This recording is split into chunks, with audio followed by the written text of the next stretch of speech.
Jennifer from the Worcester branch of the Wayne County Public Library. A few years ago, a friend and I both agreed that February, even though it's the shortest month, is often the most difficult to get through.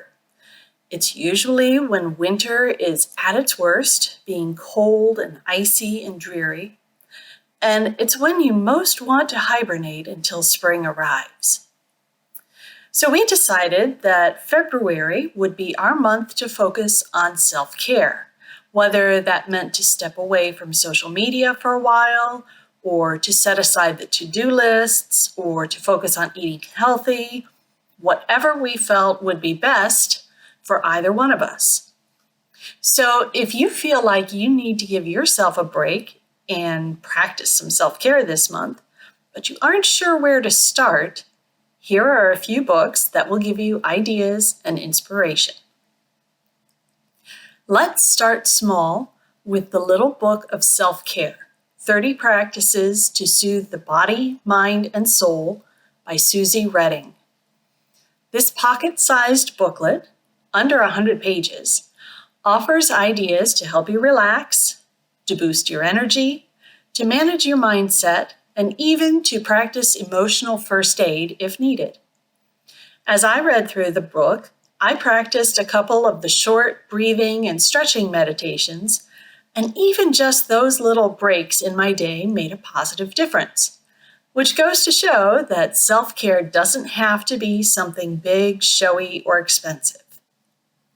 One really useful little thing about the book is what the author calls the vitality wheel, segmented into 8 areas of our daily lives that need nurturing. Each suggestion for self-care listed in the book indicates which areas from that wheel can be affected positively by that particular practice.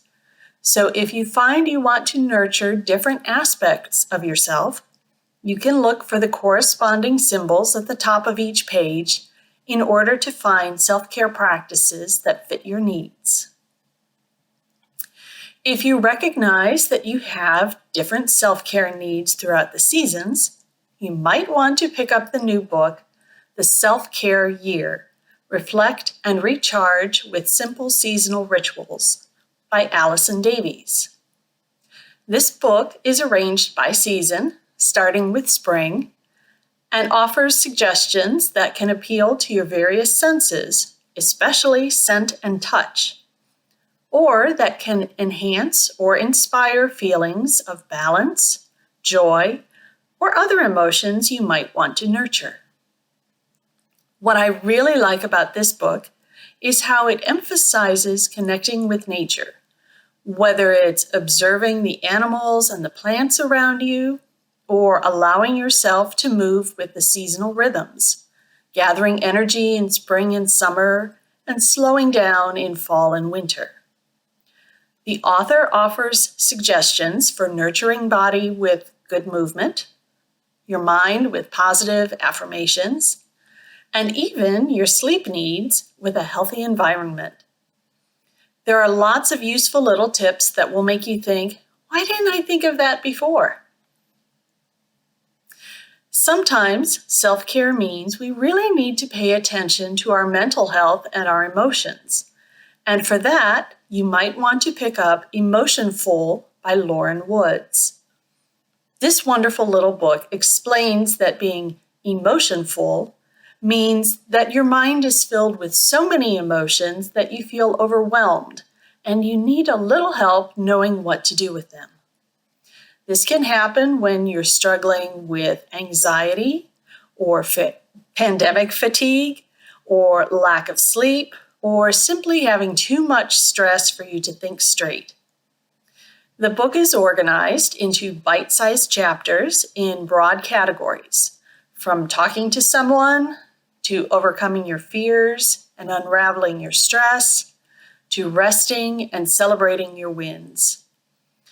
Each chapter title gives you a clue to finding help for specific situations, from being really busy, to feeling stuck, to stress-related insomnia, and more.